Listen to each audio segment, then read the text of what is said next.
Hello, welcome to the Stockyard Industrial Lead. I'm Eric Miller, and today is going to be the part 3 of our operating session and another in our series of basically going through an op session. So today we're going to do the third and final part of this op session, where the first part we switched Albright with the trailing switch points. Today we're going to switch the facing switch points, and the second video was the live video that I posted that we went through. We took 2 hours basically switching Bellevue, so all the industries there. So this one should be a fairly simple one again. Basically all we'd have to do is switch one industry, because JMRI does not have us any work at the other industry that's over here. So we just have one. So let me show you what we got going on. Basically this is our switch list here that you might remember from JMRI Ops. We just have this to do. We have to put 4 cars there and pull 3 cars. And then after that, put everything back in the yard. This might look a little easy. It's a little bit more complicated than that, and I'll show you why. Largely it's because of where we have to spot the cars at the industry. So this is a good example of showing you that even though it's just one industry, it's basically 8 spots at this industry, and so it can be a little bit more complex. It can take a little bit more time. So even though it's just, like I said, just looks like one industry, you can make it actually take quite a bit of time. So there's a lot going on, even in a small layout. All right, so let's get started. We've got our B23-Super 7 here powered up from Switch in Bellevue, and so we're going to get started with it. Now the one thing that I need to do is bring it back. We're going to bring it back around the cars and bring it around to the other end, and then we're going to basically push the cars forward.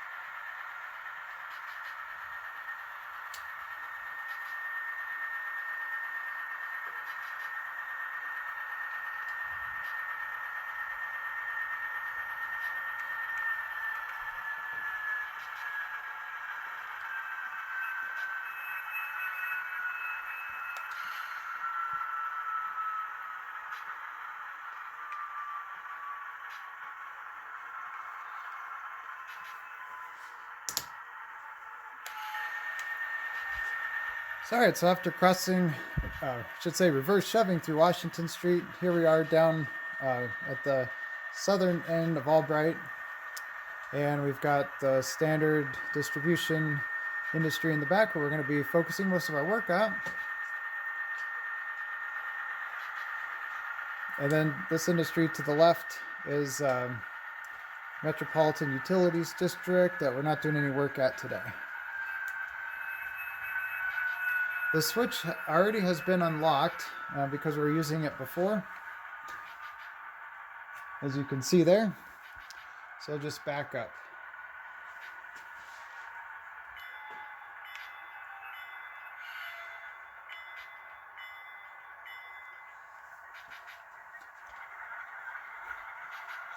Now that I've rerouted the main line to this track up here in the front, these switches are no longer locked, because I only use the locked switches for my mainline switches, so that trains running on the main line know that if it's locked, it's in normal position, and you shouldn't have to really worry about it. And then unlock it to turn the switch, basically. Okay, now this industry does have this is the Metropolitan Utilities District gate. This industry has a lockbox that we check instructions.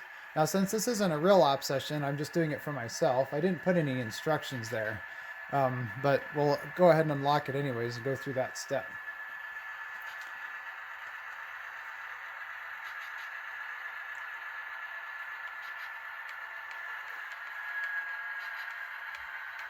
Okay, now one thing I want to point out, and I got a little carried away here, is that since the main line goes up front, we don't have as much room to back up and switch here.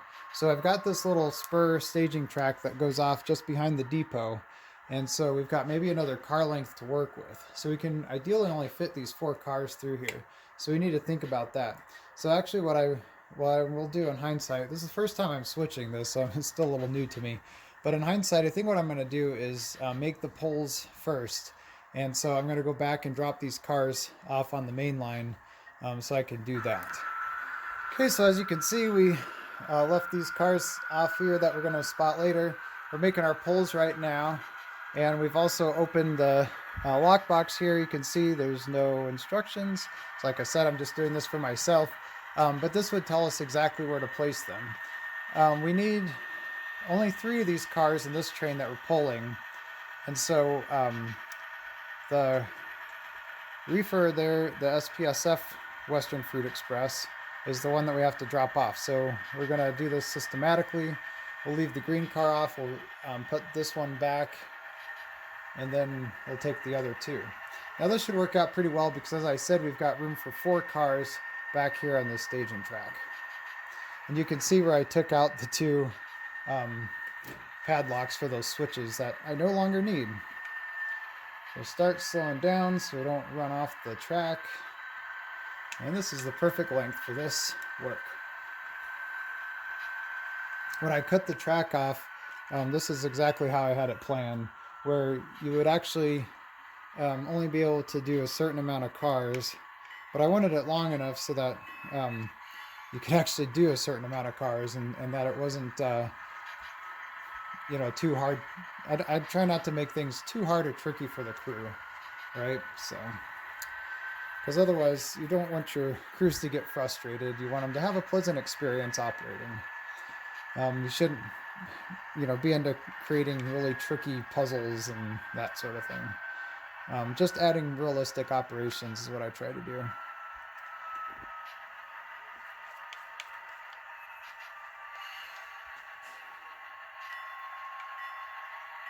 All right, shove that past the orange dot there.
We're going to go ahead and spot this car at the very last door here at the industry.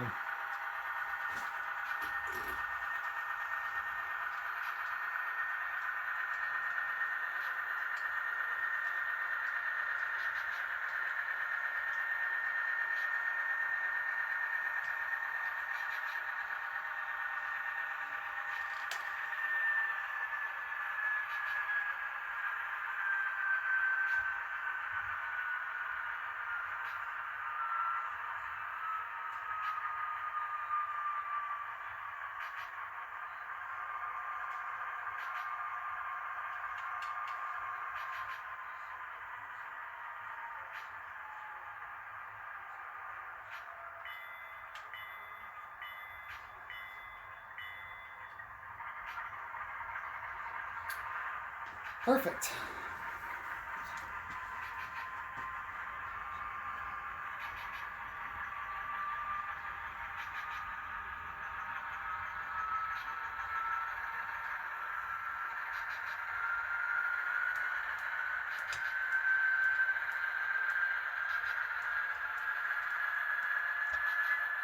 Now, the question is, what do we do next? Because we don't have enough room to push all these cars, and we need to take these 4 and put them in the industry. So I actually think what I'm going to do, since the yard is so close by, is I'm probably just going to end up taking all of these cars back to the yard. These 3 cars, the Golden West, the SPSF, and then the BNFE. We'll just go ahead and take those all back to the yard, and then we can just switch the new cars, and we'll have plenty of room to do that.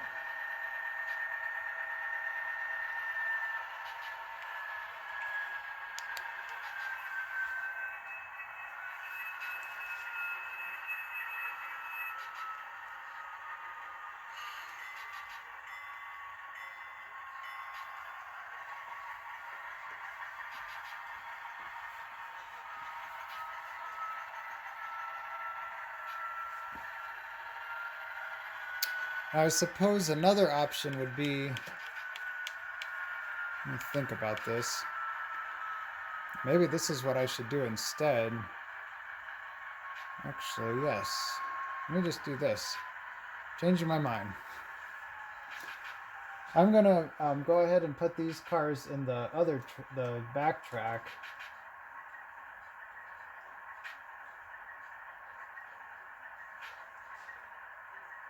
Oops.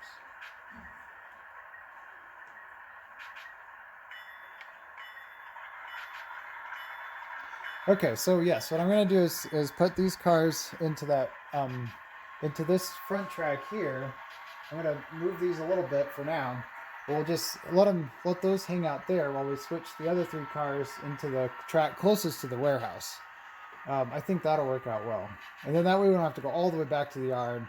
Because going all the way back to the yard, I also have to do a runaround move around the yard, so that'll take a lot of time. So I think this will be a little bit easier.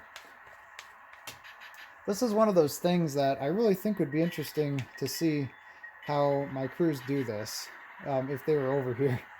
So it's kind of fun to do those little tests. Alright, so I'm going to park those there, and then I'll come back and switch these other 4.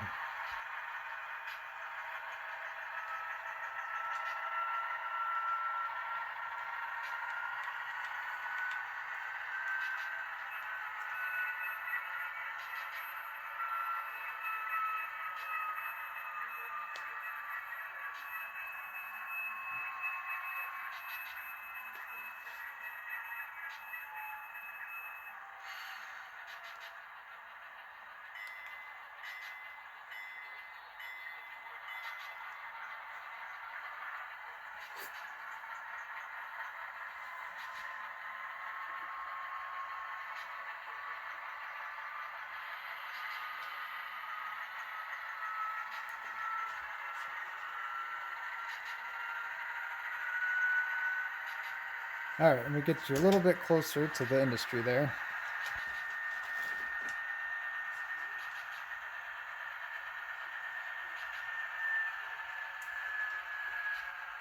So this industry is served a little bit differently than most, since it's got these 2 spurs here. So basically what they do is unload the car. If there's cars on this track, they'll unload the car closest to the warehouse first, and then using a plate that bridges the 2 cars through the doors, they'll unload the second one through the first one that is now empty. So that's how it works.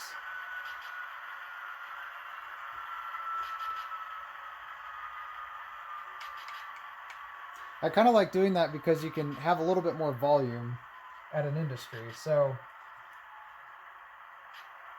add a little bit more cars. It's also nice because then you can add some variety and have more freight cars. Also, I was going to say, it increases the operations a little bit more too.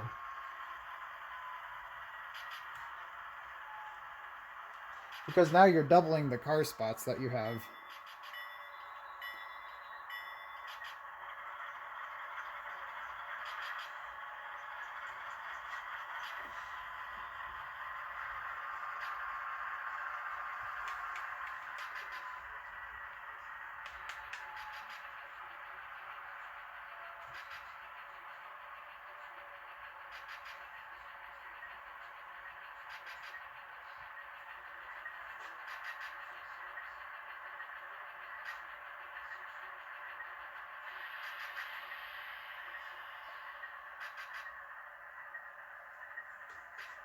Trying to think about this. Actually,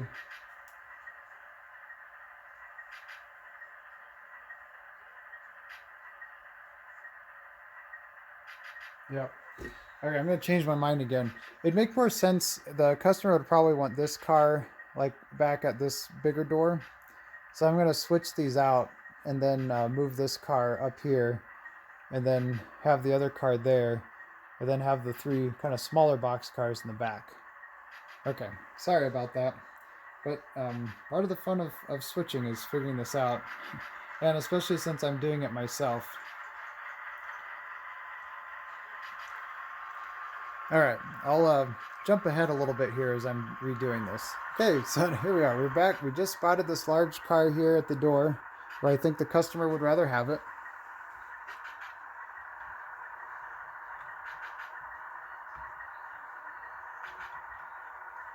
Oops. Oh. Oh.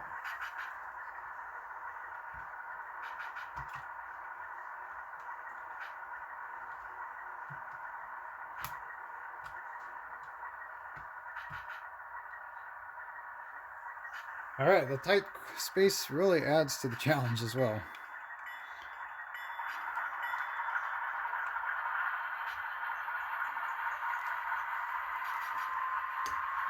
All right, so now we're going to grab this smaller 50-foot SPSF boxcar and bring it back over to that other track.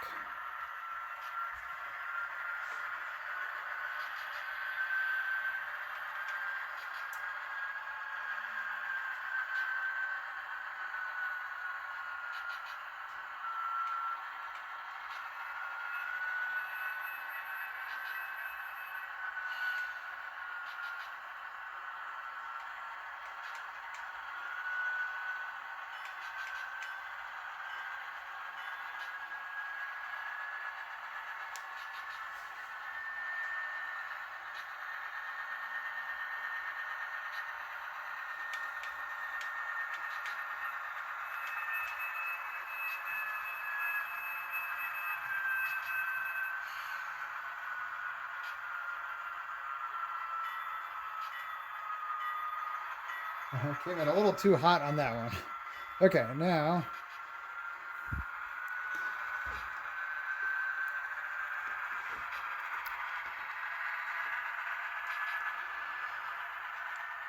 yeah, and then another part of operations is just making those changes on the fly, right? And thinking about it. Oh, well, I think I can do it better if I do it this way. So now, originally, what I would do as a layout owner is I would have thought through that and said, okay, this is where I want the cars, and then I left a note here on the little lockbox and said that.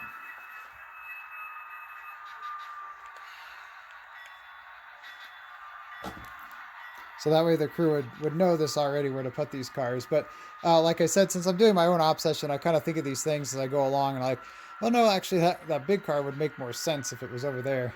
I try to, in general, at this industry, I try to place smaller cars at this last door. This is a door that I just added towards the end. I used to have only 3 spots here. And I was like, well, I don't know, it'd be kind of fun to have another one. And so I got to add it on here and then put that door there. And so I try to put, smaller cars here on this door as a general practice. I think it's just kind of a good thing to think about, like what would an industry usually do? They probably have cars that commonly go to one part of the building or the other, depending on, where they do the sorting in the warehouse, and then what trucks are on the other side that go out and make the deliveries and that sort of thing. So I just try to keep stuff like that in mind. Okay, now we got the spots against. So now we do these spots. Okay, so what I'm going to do next is let me show this to you, is I strategize this. This is a big part of operations, is strategizing. So we're going to go ahead and pull these 3 cars that need to go. We're just going to leave them out on the main line in addition to the Kansas City Southern car here. And then we're going to come back and space the Kansas City Southern car and those last 2 cars that need to stay here on the outside track. That's what we'll do next.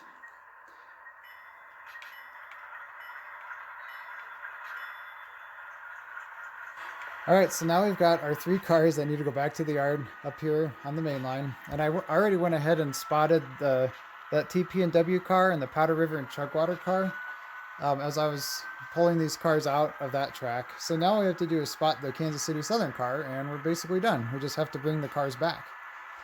And as you can see back here, it makes a little more sense having the larger car right up against the industry, having more stuff in there. I think the customer would definitely want that right up next to the door.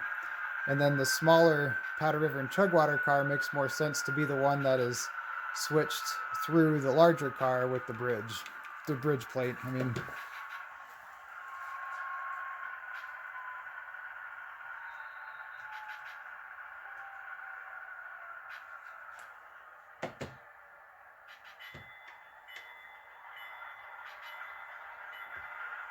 all right, so now is the time where we tell the industry foreman, hey, we're done. Our work here's done. We spotted the cars where you requested. Everything looked good to you. Yes, he says. Okay, then we're going to go ahead and close up the gate and everything, and you can reset your blue flags.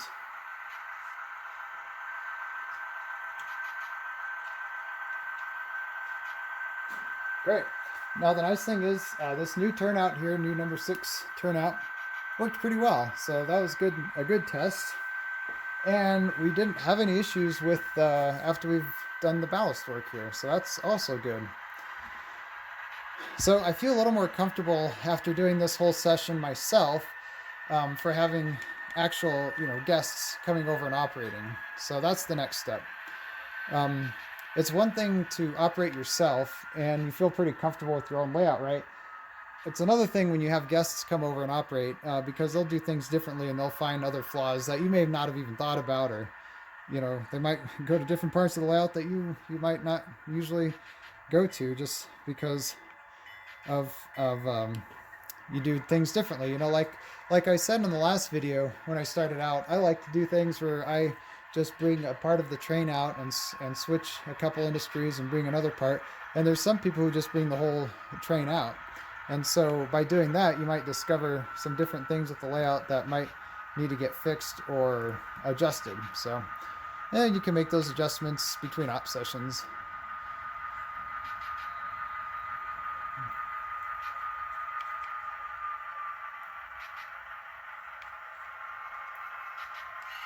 Okay, let's make sure these are connected.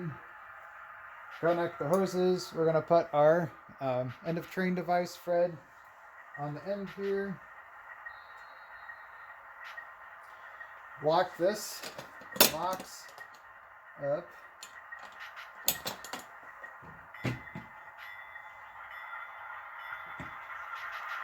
I'm going to push forward entirely back on the main line. You can see we got our lock box done. Take my conductor keys.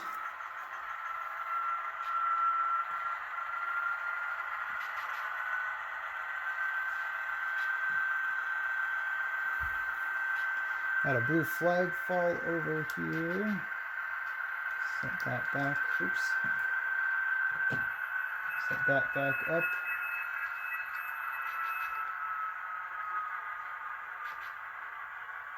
Okay. Throw the switch, and now we're done with the switch, so we're going to lock this up. Our goal is to prevent vandalism and keep everything safe. Okay.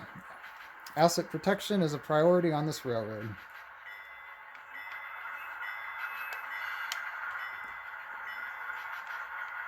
All right, highball, let's go back to the yard.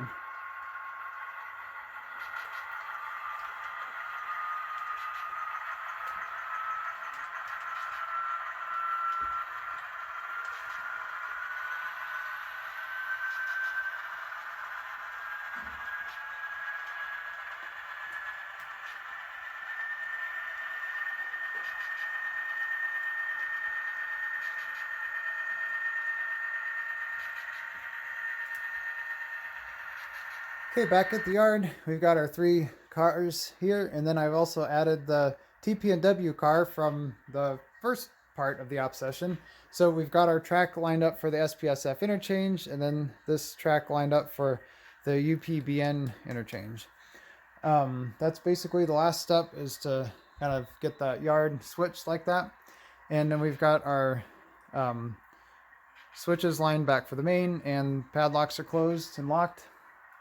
And we've got a locomotive back here at the locomotive staging track at Albright, and it's ready to get a drink of diesel. So that's the end of the op session. I'll take you through I've got my switch list up here. So this little handy dandy hook. All right, let's take you through that. I'll show you what we did. So we pulled those 3 cars, we placed them in the yard, and we took these 4 cars from the yard and put them where the customer wanted them at the industry. Now, it should have a note. I have it here, checkbox for car spot locations at Ready Mix. It should have a similar note here for standard distribution. With the changes I made recently, I might have failed to put that there in JMRI, so I just need to check that. But again, these are good things to go through before having guests over for real op sessions. So hopefully I don't change anything next time, and things will run a lot smoother, and then I'll be ready. All right, so that's all we got for our ops today. And that basically concludes our operations. The next video, I'll show you what I do right after the session, how I basically kind of get things ready for the next session. So I'll go through that. It's not much. So, and then I'll have another ops video for you, and then I'll be able to share an exciting new locomotive project with you after that. So thanks for tuning in. Thanks for watching this. And if you have any questions, feel free to leave any comments. And if there's anything you want to see in particular, just let me know. All right. Thanks again. I'll see you next week.